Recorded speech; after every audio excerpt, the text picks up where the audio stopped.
This is a 30-second ad. In just 30 seconds, there are likely to be an average of over 30,000 cyber threats to all businesses. Since I've been talking, more than 10,000 likely just happened. Hey, cyber threats don't wait, and neither should you. With advanced security solutions, Comcast Business can help keep your network and data secure and your business reliably up and running. Get threat ready with Comcast Business. Learn how at comcastbusiness.com/cybersecurity. Did you know that skincare can start in the laundry room? All Free Clear is the #1 laundry detergent brand recommended by dermatologists, allergists, and pediatricians for sensitive skin. All Free Clear is 100% free of dyes and perfumes. It provides an effective clean that's gentle on skin while removing impurities like dirt and body oil without leaving irritating residues. Plus, All Free Clear Liquid is Safer Choice certified by the U.S. EPA. For a clean you can feel good about, all you need is All Free Clear. Follow the money. That's what I always say. You always follow the money. Yeah. This is Follow the Money with Mitch Moss and Pauly Howard on VSiN.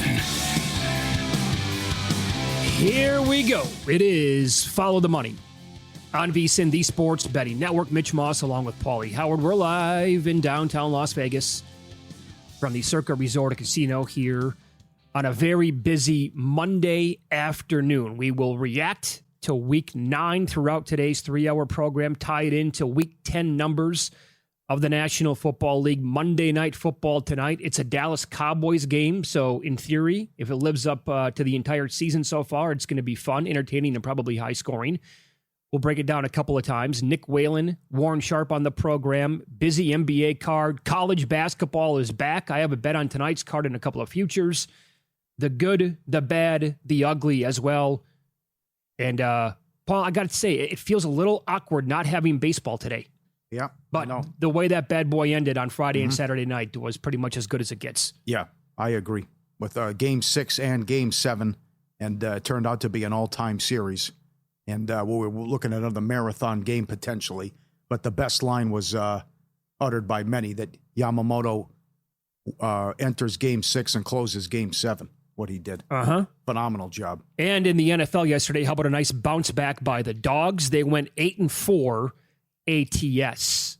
Favorites outright, they were 7-5, capped off by that very impressive win by Seattle last night. But the marquee game of the day went to the Buffalo Bills yet again in the regular season over Patrick Mahomes and the Kansas City Chiefs. Make it 5 straight regular season games in which Buffalo has defeated that team. They outgained them 404 to 305.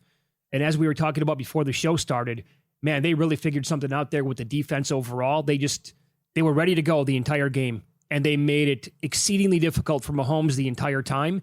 He was 15 of 34, and they had a bunch of ball hawks on that team defensively. Yeah. Right? Every time he threw the ball, sometimes the guys were open, like a couple of plays I could think to Kelsey, but Buffalo looked great yesterday. But I'm not going to sit here and tell you that my opinion has changed or I'm going to freak out and say, Kansas City, drop them big time now.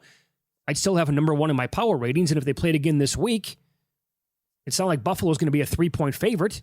It'd be closer to a pick'em than KC laying 2.5 is my guess, but... Yeah. Spags, feel free to cover the tight end. That's one thing. Number 2, they're certainly dangerous when Allen's Superman, and he was Superman yesterday in the game. To think he's beat Mahomes 5 in a row in the regular season is astonishing. But I want to see sportsbooks take a stand here and invite Mahomes MVP money, as he only dropped a little bit. They're 5-4. They're the 8th seed. More losses could be coming. They're not even in the playoffs right now. Right. So I would say invite some of I think his MVP numbers are ridiculous, as he only completed 15 passes. That you would say, hey, Jacksonville stinks, but they have an easy schedule and have the tiebreaker. So to think that maybe you got to go to Denver coming up, you got the Colts. Yeah, it's just, I think more losses could be coming for Kansas City just based on the schedule, even though they have a good team. But the MVP number's wild, the 1 seed and all of it. But that was a game that the Bills had to have. You're right, you trusted them in the regular season. Now can you go do it in January? Which I doubt, but it was a great performance. Yeah, and nobody has any idea where the Chiefs are going to land as of right now in terms of their overall seed come playoff time. I don't know. Maybe they don't win their division, and maybe they're on the road playing in a wild card game to begin. That could easily happen. Yes. But I'm telling you right now, unless something happens with injuries moving forward in the final half of the season, when the playoffs get here, the Chiefs are going to be my team to beat in the AFC still. They just will be. Yep. And the Ravens are going to probably go into that, part of the season, the playoffs anyway, looking red hot. They're going to pick up a bunch of wins. They could be really dialed in on offense, and Lamar might be having a phenomenal 2-month stretch. But come January, that's the team that I need to see it to believe it first before I can knock them out of the playoffs overall. How did Nance and Romo and everyone involved butcher that last sequence with Buffalo? You punt. You make them go 90 yards in 30 seconds. Don't try the field. I can't believe no one brought it up. I had the volume on the Raiders game, to be honest. Why would you kick the field goal there? It could be blocked. You miss. You gave him 2 Hail Marys. That was stupid. Have him just punt the ball as far as he can out of bounds and just say go 80, go 90 yards, whatever it may be, in 20 seconds without a timeout. Yeah. I couldn't believe they did that. I thought that whole, again, I didn't have the volume on, but watching that game at the same time as the Raiders and Jags, I thought the way it played out for Buffalo was a little peculiar there at the end. Too much can go wrong there. Sure, of course. Why not? I can't believe they brought that up. And they just kept saying, well, kick the field goal and what. I mean, it doesn't make any sense to me. While you were giving them an opportunity where you had to stave off 2 Hail Marys as opposed to, I'll punt, pin you, or just, go 80 yards in 10, 20 seconds, whatever. I can't. And the other thing, how do they miss the tip ball at the line of scrimmage? And then you can't challenge that. Are you how? That's awful. How much time did they spend on that? That's another thing. It's still going on? Really? Sterators never seen that before? Okay, I guess. What is it, conspiracy? There's no wire that got in the way of the field goal here all of a sudden? I know. What are we doing here? I know. But what you said earlier to start the show, because we do the Sunday tailgate show every Sunday. But it was the last 14 weeks, favorites of 8 points or more with 26-1 straight up. Bam, 2 of them lose on yesterday. So you saw some upsets finally. The Dogs were due after a 12-2 ATS run and the best run since 1985, what we had in a week. And there were some bizarre results, upsets, play calling, situations that played out. It was an interesting week, to say the least. In the good, the bad, and the ugly, coming up at 5:45 Eastern time, I will detail a lot of what happened with the Green Bay Packers. Astonishing how they forget, covering for a second, but the fact that they lost the game outright in the manner in which they did, and when Bryce Young had 102 yards passing and Green Bay didn't punt. And I have a lot more on that game. Yep. But here, I don't know who the main person is to blame here, because LaFleur, this team, they have played a 60-minute A game one time all year long, and yet consensus power ratings had him number 2 again going into this week. And how long have we been saying there's something amiss here with the power rating on the Green Bay Packers, right? Yep. And it was going to come back and bite him in the ass at some point. Right. It did yesterday. LaFleur rarely, if ever, has this team ready to go out of the gates. Now, having said that, if I have to watch Jordan Love off his back foot throw another 50-yard bomb into triple coverage again this year, I'm going to break stuff at my house. Because, dude, you are now the 3rd-year quarterback on this team, and you're coming off of a great, 3-quarter stretch against Pittsburgh. What is up with your football IQ doing that? It's a horrible football play, man. Cut it out. What did you see? There's 3 Carolina Panthers there. The decision, and then the decision on 4th down, where it could have been a pick 6. That would have been one of the worst throws in NFL history. Sure. And why are you going for that, LaFleur? We have really got out of control here with anti-field goals. I agree. There's 11 minutes left. You're down 7. It's 4th and 8 from the 13. Why would you go for that? And it cost them the game. Hmm? And the other thing is, you're putting out a compromised McManus still. Sure. The school teacher didn't miss and hit from 61. And you keep trotting this guy out here, and he misses kick after kick, and he missed another one, and it cost you a game. Right. They got bailed out at the fact that Carolina missed the extra point. But McManus missed another field goal. They were 1 of 5 in the red zone. The fumble was huge, the horrible interception, and LaFleur's out of his mind going for it, 4th and 8 from the 13 with 11 frickin' minutes left. Yeah, assuming that he makes that field goal for a second, nothing's automatic, but let's say that he does, and it's a chippy. Then at some point, when Carolina scores again, we're talking 16-16 with the ball game. And that field goal at the end of it would not have won the game for Carolina. We would have been going to overtime at that point, because Green Bay eventually came back and scored a touchdown. Yeah. And that's the way it would have played out. Yeah. This is the same guy against the Buccaneers 5 years ago and Tom Brady, who could not get a stop the entire game on 4th and goal, decided to kick a field goal down by 8 with 2 minutes left. Yep. In the playoff game at home to go to the Super Bowl. And now he's on a complete 180. It doesn't make any sense. Yep. And it's baffling watching that team play. And here's another one from yesterday. Like their overall numbers on the year, they were supposed to dominate the line of scrimmage on both sides. Well, specifically, and Jacobs did have a good game running the football. Micah Parsons, for the first time in his career, did not have a single pressure.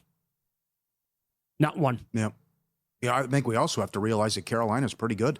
Carolina and Jacksonville might make the playoffs. Oh. And I don't think they're, I don't think Jacksonville's below average, but it's just the schedule that's left.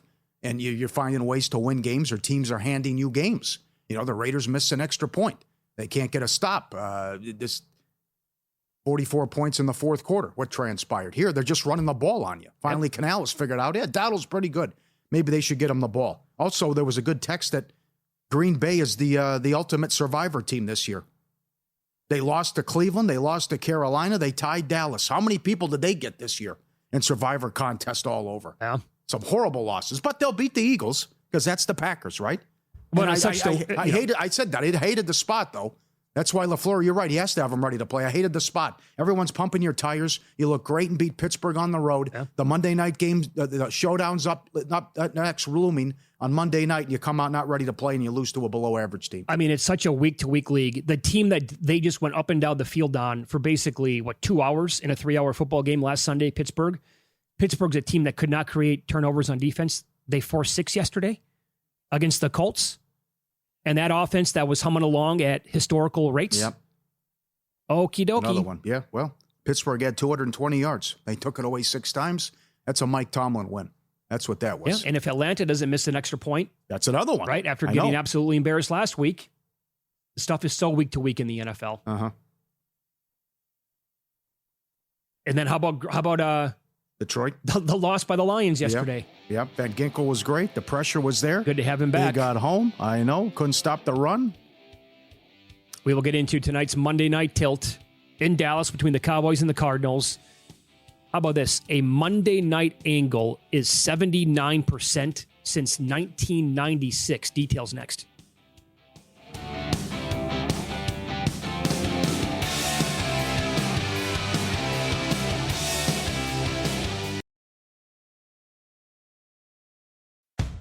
At Boar's-Head, we make game day entertaining elevated and effortless. Whether you order catering platters ahead from your local deli or create your own spread with premium deli meats and cheeses, you're sure to impress your guests with the very best. Fan favorites like Oven Gold Turkey, paired with our classic Vermont cheddar, are sure to score big. Game-winning flavor in every bite. Boar's-Head, committed to craft since 1905. When you give gifts, you like to knock them out of the park. Airwick Essential Mist Diffuser's chic design, long-lasting scents, and effortless setup makes it the kind of gift that feels complete the moment it's unwrapped. Perfect for your favorite dinner party host or that friend who loves a cozy night in. Plus, its cordless design means you can easily take this gentle fragrance with you from room to room. Airwick Essential Mist. Ready to gift. Ready to uplift.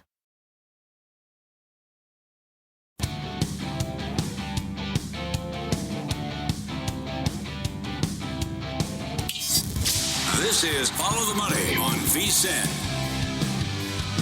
All right, tonight's Monday night game in Dallas, Cowboys, Cardinals. Look, it's a Cowboys game on primetime TV, right? In a primetime slot. So they have been absolutely bonkers this year, scoring a zillion points, allowing even more than that defensively. And it's going to be Jacoby Brissett in this game for Arizona.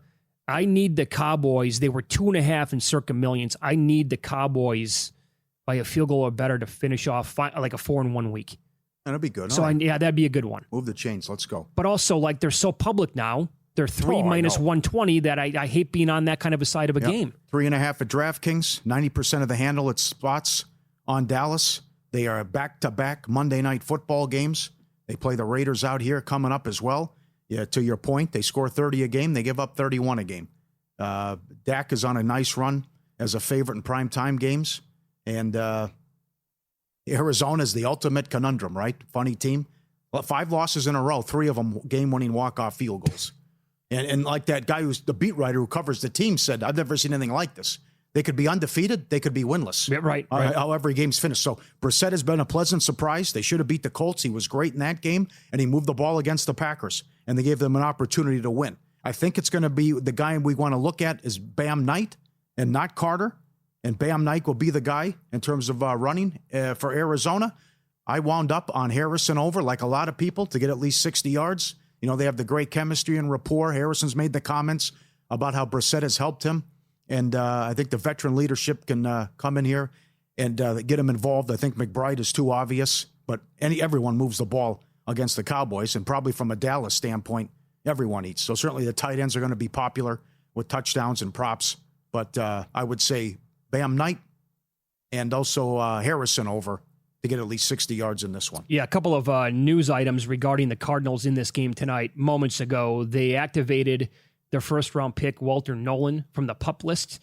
And Michael Carter, the running back, is now on the active roster. They put him up from the practice squad. Although, just based on the results here with this team on the ground lately, trusting fantasy people, looking at some of the film stuff, Knight appears to be the guy who should be getting a bulk of the touches in this game in the backfield tonight for Arizona. Yeah.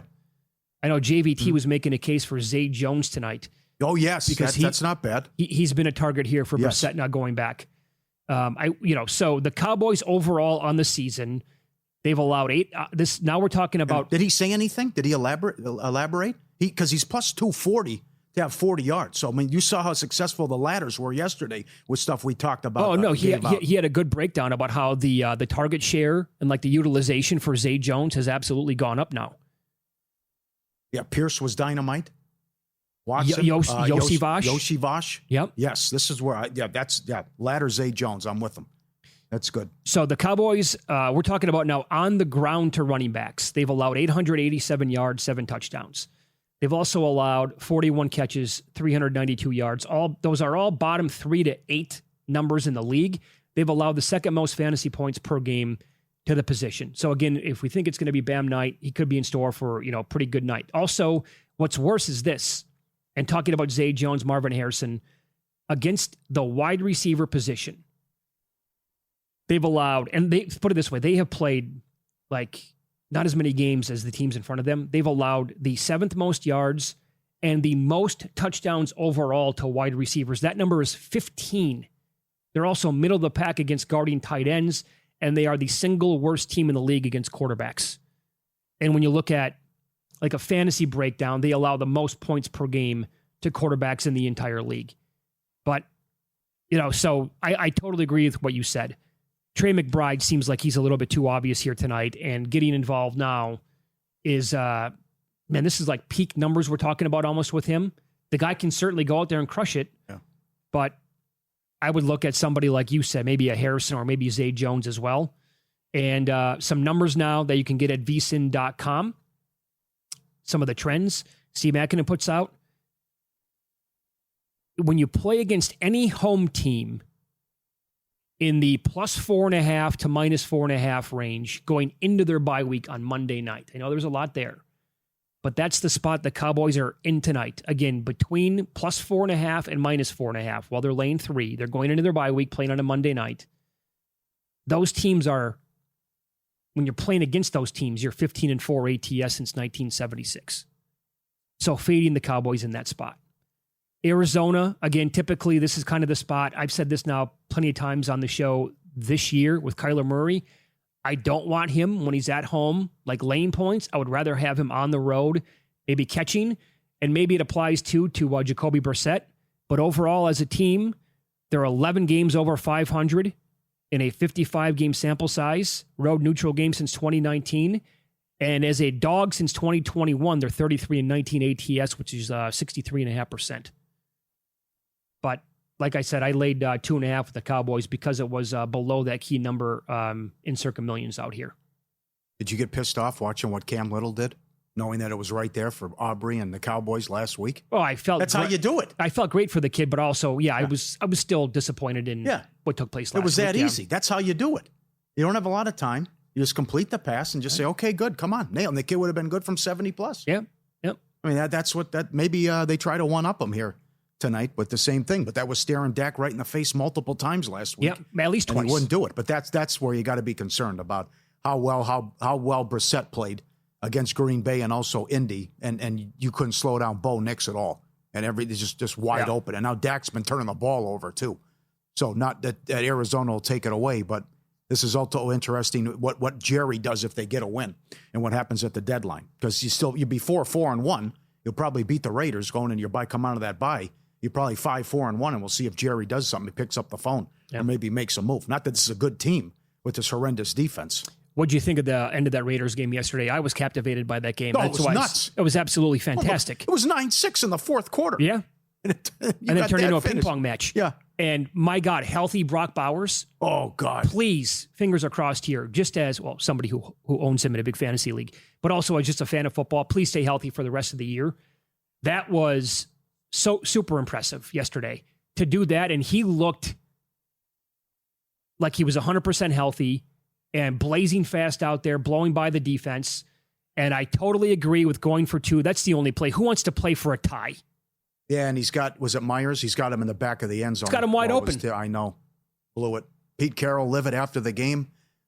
We have a guy hit a record field goal against us, and we miss an extra point, and that's why we lose. Sure. So I understand his pain and frustration. You also lose a game like that when Geno plays well.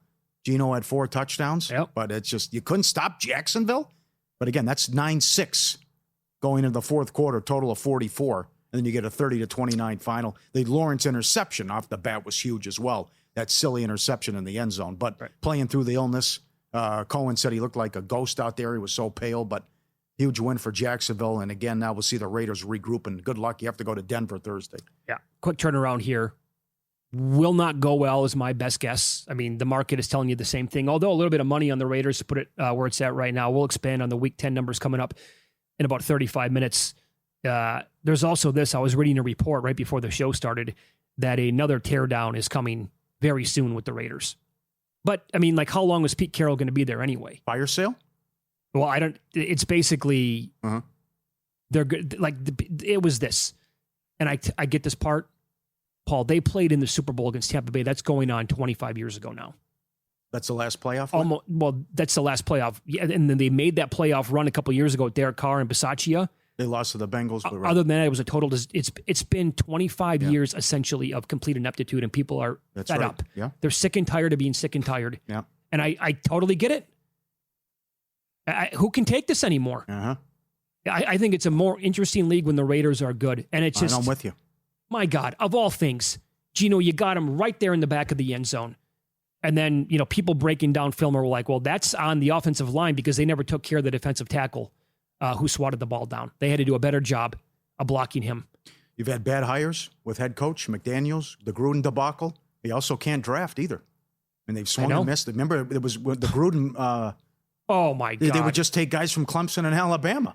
Well, and they would reach for him, too. It was a gift for betting the draft for a couple years in a row because you knew there were great betting angles on that. The Denver thing's incredible. They're 4-0 this year when they trail entering the fourth quarter. How did they win that game? They were -2 in the turnover battle and won. But was Stroud fencing? I thought he was fencing. At first, I thought he was, so too. I can't imagine he plays. That was ugly. That was ugly. And look, tip of the cap to Bo Nix.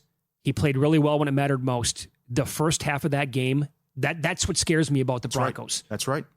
I don't think they're that good either, but they'll probably get the 1 seed just because the schedule's so easy. College basketball tips off today. Still time to get your copy of the annual betting guide, Human's Top 50 Rankings. Every conference previewed, future and season-long bets. I can't get enough of the whack. They're down to 7 teams. 7? Yeah, Grand Canyon comes in immediately to the Mountain West, and Seattle goes to the West Coast. The only way to get the guides, become a VSiN Pro subscriber. Sign up now, just $120, less than $20 a month. Everything we do until May 1st. Come on, VSiN.com/subscribe. Up next, more prop bets to look at tonight from Monday Night Football. Nick Whalen's going to join the program. He has a bunch that he's going to fire on. Find out who he likes next year on VSiN.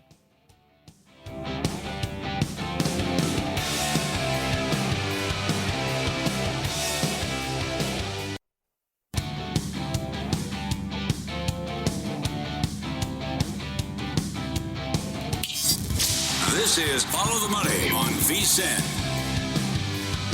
More picks coming up tonight. Monday Night Football, Cowboys and the Cardinals, and more reaction to Week 9 of the National Football League, which played out yesterday for the most part. We head out to the Progressive guest line as Nick Whalen joins the program now with RotoWire. Nick, good afternoon. Thanks for the time as always. What is your strongest takeaway / opinion of the Packers losing yesterday at home to Carolina?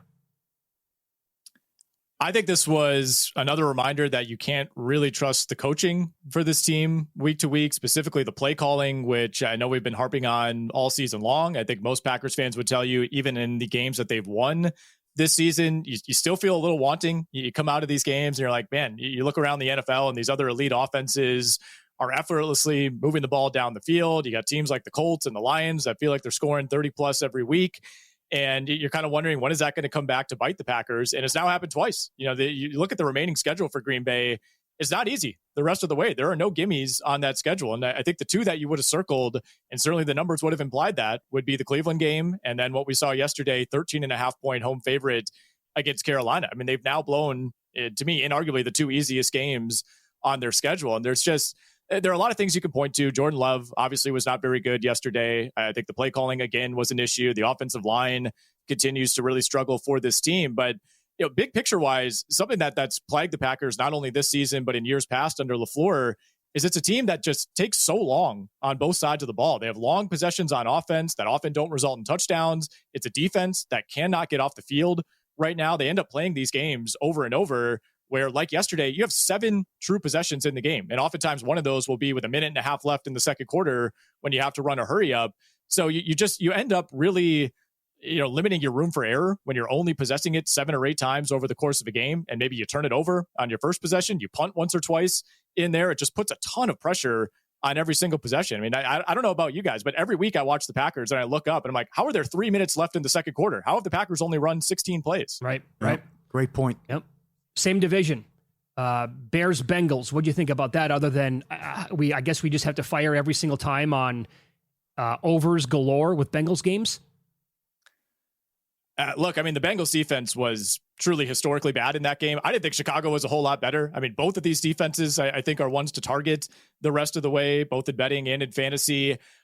I think this was the worst defensive game I've ever seen in my life. I've watched a lot of football. I think you're don't right. even know if it's close. There was one punt over the final 18 drives of this game. And that was when Chicago, had the pick six called back and you're just trying to burn a little bit of clock, force Cincinnati to burn some timeouts. It was the most yards the Bears have put up in any game since 1980. The Bengals are now the first team to allow at least 500 yards, at least 38 points, and have no takeaways in back-to-back games. They're also the first team since the mid-1960s to score 38 or more in back-to-back games and lose both of those games. And they are now the second worst team by DVOA defensively since 1978. I mean, that's roughly like 1,400 individual defenses in that span. I mean, we are talking the bottom 1 percentile, bottom 0.1 percentile for this Cincinnati defense. And I don't know how it gets better. That's the thing. I mean, every week it feels like you get a report, oh, player X is asking out, or the Bengals are benching random veteran Y.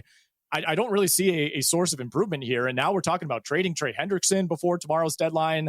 I think this is just how it's going to go. And it's happening against every offense, right? Like the New York Jets are basically putting up 40 on this team. I know. And then after the game, Chase Brown and Jamar Chase lost it. Yeah. And Brown profanity-laced tirade about, come on, all you have to do is get one stop. And then Zach Taylor gets mad at Chase Brown. So, Zach Taylor, are you going to do anything? Right. This happens every year. Right. 14-2 overrun in home games, by the way, last 16. Walk us through some props you like tonight. Yeah, well, first of all, you make a good point on Zach Taylor, and I do wonder if he's going to get bailed out by the Burrow injury and just get another year with this team that he absolutely does not deserve. We'll see how that plays out. I can't really remember an offense just revolting against its own defense so publicly like that.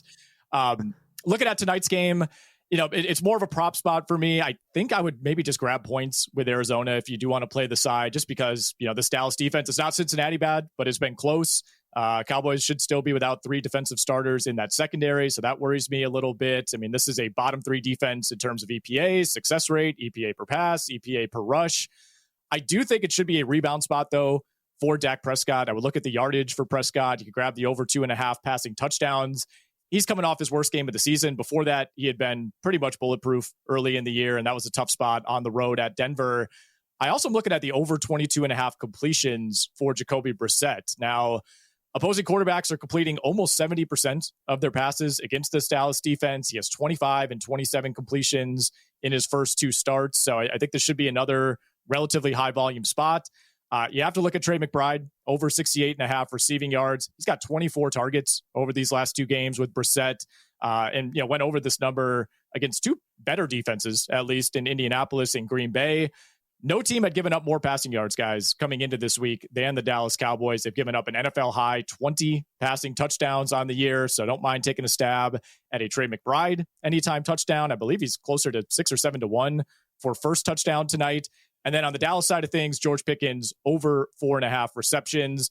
I know we kind of view him as the secondary guy now with CeeDee Lamb back. Jake Ferguson's going to get his, but I still think George Pickens heavily involved tonight. That Arizona defense, top 10 against the run. So I think it's a high volume passing spot for Dak. Yep, totally agree. And by the way, when you look at anytime touchdown scores, and you can expand on other guys that you might like tonight with McBride, how much of it is like handicapping and saying that this defense is exploitable here and they've allowed a lot to this position compared to, that number looks pretty damn good and I might have to grab a little bit of that.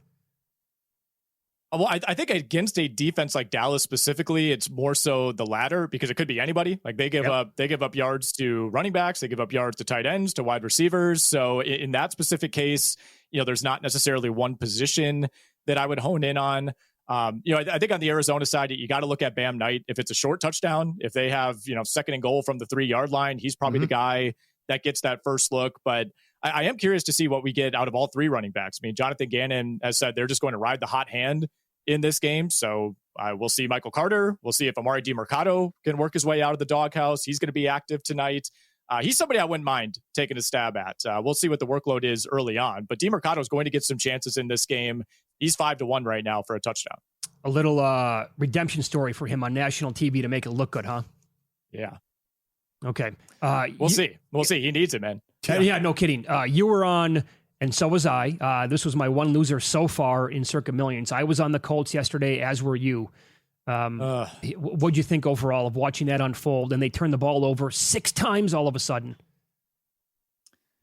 Yeah, early on, it looked like it was going to be just another Colts game where they score first. They kind of back the opponent into a corner. Teams start pressing against them. You feel like you got to score with the Colts. And then the Josh Downs muff punt was just brutal. And I know Pittsburgh ended up getting stuffed. Yeah, silly. Yep. That's exactly the right word. Pittsburgh didn't even score on that possession, but that was kind of the first canary in the coal mine that, oh boy, this might be a disaster game for the Colts, who had committed 4 turnovers as a team coming into this week. And you knew they were going to have one of these games at some point. I just didn't think it would be this week, to be honest. I was shocked how well that Pittsburgh defense played. All the numbers and the eye tests really indicate that this has not been a very good defense. But after scoring that first touchdown, Colts go muff punt, fumble, interception, punt, interception, and all of a sudden you're down 3 scores heading into the fourth quarter. So to me, it's more credit to the Pittsburgh defense for finding a way to do what really no other team has done and slow down this Colts team. At the same time, every team is going to have one of those disaster games every year. You're not going to win when you turn it over 6 times. It was a little like the New England game for Pittsburgh, where the Patriots looked like the better team, but turned it over 5 times. Well said. Finally, here in about 90 seconds. Was that bad Detroit yesterday, or do we tip our cap here to the Vikings, who finally got a couple of key guys back on defense? Yeah, it's more of a tip of the cap to the Vikings for me. Obviously, Detroit contributed to its own demise, but I think you can draw a parallel to what we saw from the Vikings defense to what we saw from the Pittsburgh defense, right? Both teams coming off of really bad games in week 8. Everybody's down on Minnesota. And then, of course, they show up in this spot.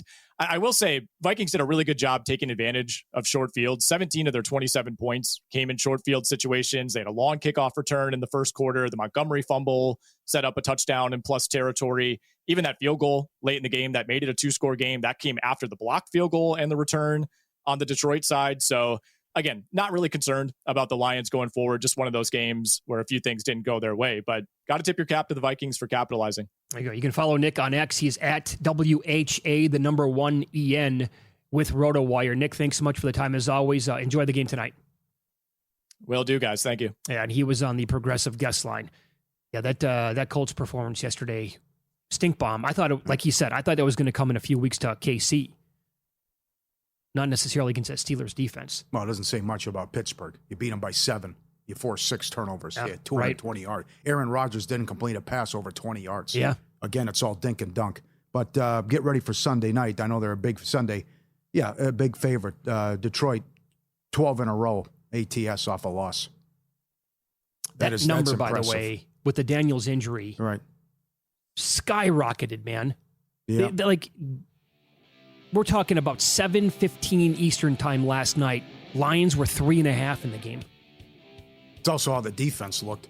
I mean, if Darnold looks like that, what's Goff going to do to you? Win some, lose some up next. Here we go again. Pauly is going to detail yet another betting scandal next.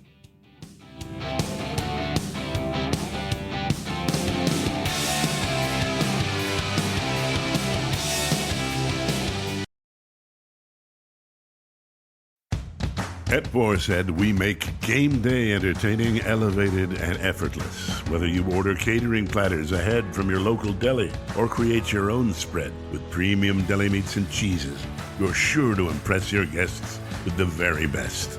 Fan favorites like Oven Gold Turkey, paired with our classic Vermont cheddar, are sure to score big. Game-winning flavor in every bite. Boar's Head, committed to craft since 1905. When you give gifts, you like to knock them out of the park. Airwick Essential Mist Diffuser's chic design, long-lasting scents, and effortless setup makes it the kind of gift that feels complete the moment it's unwrapped. Perfect for your favorite dinner party host or that friend who loves a cozy night in. Plus, its cordless design means you can easily take this gentle fragrance with you from room to room. Airwick Essential Mist, ready to gift, ready to uplift.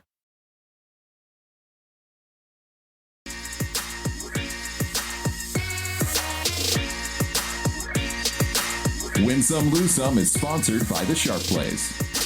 Were you a winner last night? Wow, winning. Or was it a rough one? Well, they can't all be winners, can they? Loser! You're a loser! Pauly Howard recaps the night in sports betting in Win Some, Lose Some. First touchdown in the early games, Bengals 8-1. More on that coming up.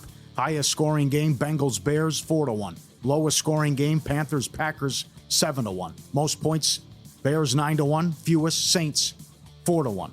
Most passing yards, Flacco, 11-1. Rushing yards, yeah, baby. You said it several times yesterday. Manungai, 12-1. He was awesome. Yeah, he was. And they called that Brown kid in. His family was at the game, and he had the touchdown. He was hard to find anytime. Called him up off the practice squad. Receiving yards, he does it again. JSN plus 550. OptAI gives it out the over every week and by big margin. Like saying he's going for $120, he's going for $130, and he does. Every game. No one can stop this guy. Except they didn't throw to him one half against Arizona. Is he going to do this? Like he's going to set the all-time record? I think so. Yeah, I think so. Every team makes a field goal in the early games. Yes, 11-1. Oh, it happened. The Rams were the only team that didn't make a field goal. And after the game, McVay said, "Yeah, it's a problem. We have to look at this." Cardi missed an extra point and another chippy. Now, I'm going to expand on that coming up a little bit later on. Overtime plus 120. Opening kickoff return for a touchdown. Yes, 60-1. In any game. DraftKings has it. Yes, that's it. Bengals, bang. Panthers, 6-1. Vikings, 4-1. Hold my beer. College football. Indiana State, 17-1. 30-point dogs. They beat South Dakota, was it? South Dakota State? Yeah. What a win for Indiana State. SMU plus 275. There you go. That's a Mario Crystal Ball special yet again. Officials got involved too, which was unfortunate. Arkansas State plus 250. Fresno 8-1. Pounded Boise. What was that? Pounded Boise on the Smurf turf. Arizona State plus 265. West Virginia plus 450. NHL. The Panthers have played 9 unders in a row in the first period. Maybe we got something here. Well, yeah. Like a long How the season run. just started. World Series, Game 6, no home run, 12-1. Game 7, first home run, Bichette, 22-1. Rojas to go deep, 11-1. Will Smith, 5-1. Bichette to go deep was 7-1. Subscribe, be part of the team, vsin.com, our radio and podcast friends. You always want to see these tweets and videos at Pauly Does Vegas on Instagram. Send them in, we'll put you on. Jersey Jerry from Barstool with an all-time quarterback touchdown anytime parlay, which is your big boy. 6 figures for some. McCarthy. Dimes. Cameras in the way? Caleb and Trevor Lawrence. Wow. That is incredible. 200 paid, 95,000. Oh, my God. Oh, these ads, they add up in a hurry. And he's sitting at the cash out. He tweeted, he's like, I want to cash out, but I'm not going to. Yep. He needed Lawrence, and then Lawrence whoosh, over the top Yep. in the fourth quarter, by the way. Yes. And it took, got stuffed the first time. Caleb Williams, the first quarterback since 1953 to have multiple receptions in a game. That's another crazy one. Wow. I love what he said after the game. We don't call them trick plays. They're just plays. They're just plays, it's regular stuff for Ben Johnson. Can I ask you this? Is there any chance the Bears can win 10? They have a difficult schedule. Yes, I was looking at it. Yes. Can they pull off like 10 wins? Nine. Can they be a playoff team? I don't know. The defense is so bad. I know, it's really awful. He's 33-1 at some books to win Coach of the Year. Wow. It's interesting. Imagine you see this. Driving by. Look at the herd of elk. I think this is in Colorado. Yeah, what? They're setting up shop. Yeah. They said it's a regular. There's like 100 of them just driving by all back to yards here. They're taking over the neighborhood, Mitch. Run for cover. Look at all the elk. They're sitting there like, what are you going to do about it? We're just chilling. Herd of elk coming in. I guess you go home through the front door, turn on TV, and kick back like it's a just watch regular it. Tuesday. I know. What do you feed them? You guys want a snack? Oh, you want to come in and have a beer? Look at that. They'll knock your door down, that's man. Nuts. You feed them one time. That's right. That's excellent. A bunch of lose some. Saints again in the first quarter. 1-8 ATS. That was 0-0 against Tampa. They've been outscored 75-16 in the first quarter. Colts Steelers over 47.5 up to 51.5. Broncos Texans over 38.5 up to 41. Bills Chiefs over 50.5 up to 53. Iowa State. I don't want to see Campbell on any of these lists ever again. No, he can't be. I don't want to see it. He's not a good coach. You can't lose to Jeff Sims. I'm sorry. Yep. 4.5 up to 7.5. And the Stars, 8 games in a row, they haven't scored in the first period. That's incredible. One lose some video. Halloween party. Come on in. Let's hang out. We'll watch the World Series. Look at this. They covered up.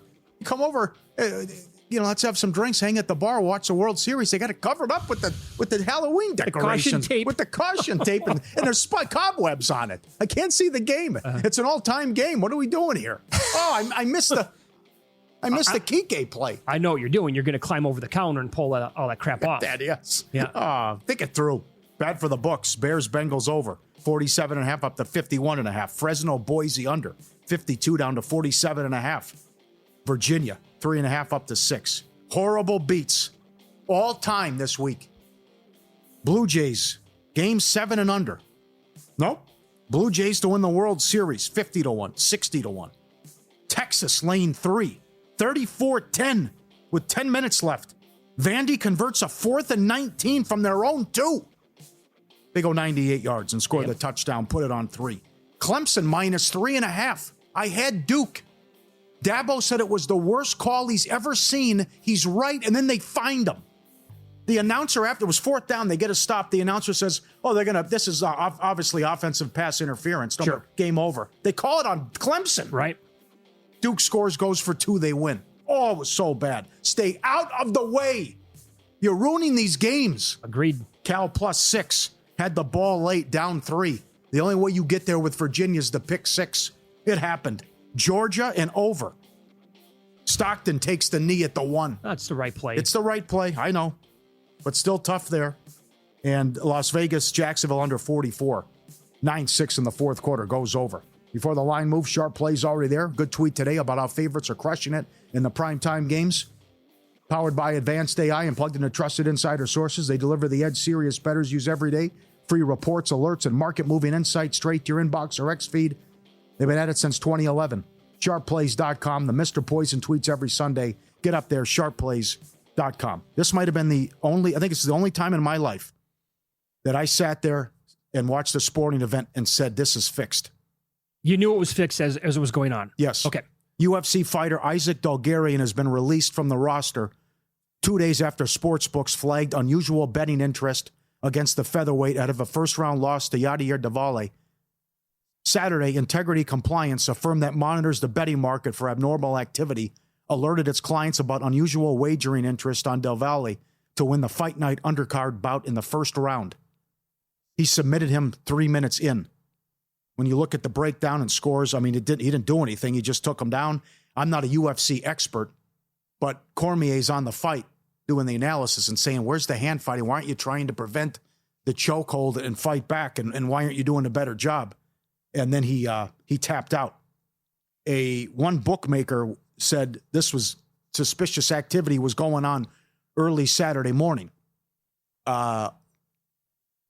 One guy we know who's been mentioned on this show several times tried to get $20,000 on it, plus $750, was rejected. Other bets were voided. $20,000 in Vegas, a bet at one location on the dog, 8:30 in the morning, $20,000, 12 o'clock. 2 big wagers at the kiosk to plus $750 to win in the first round. One professional bettor telling his friends, bet whatever you can. I don't care what the number is. It went from 2-1 and closed around even money. We work with 2 people who went to the kiosk and in first round to win by first round was not there. It was gone. Caesars pulled it off the board. Caesars refunded bets if you bet Bulgarian as well with what happened.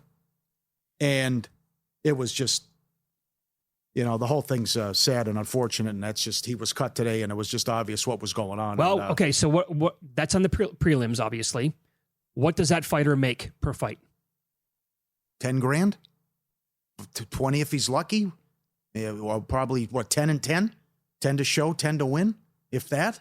Isn't that the dude that's gonna be the most likely culprit here? You're not getting paid anything, or am I wrong with that? Yeah, no, I'm with you.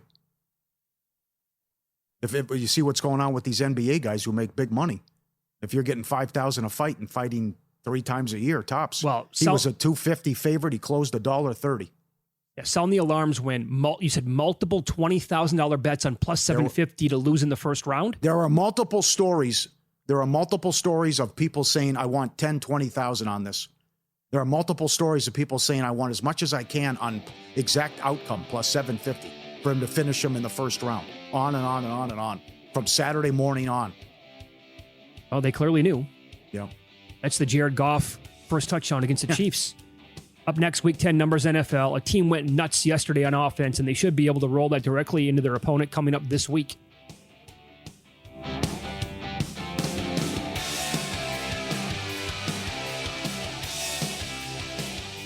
A KFC tale in the pursuit of flavor. If the Colonel could read all your internet comments over the last few years, he'd say, people sure love my sweet, smoky KFC original honey barbecue, and it's time we bring it back so they can put that bold, tangy sauce on their favorite orders. He'd also say, thanks for calling my chicken goated, bussin', and low-key fire, bro. The Colonel lived so we could chicken. Back because you begged for it. KFC original honey barbecue. Prices and participation may vary while supplies last. When you give gifts, you like to knock them out of the park. Airwick Essential Mist Diffuser's chic design, long-lasting scents, and effortless setup makes it the kind of gift that feels complete the moment it's unwrapped. Perfect for your favorite dinner party host or that friend who loves a cozy night in. Plus, its cordless design means you can easily take this gentle fragrance with you from room to room. Airwick Essential Mist, ready to gift, ready to uplift.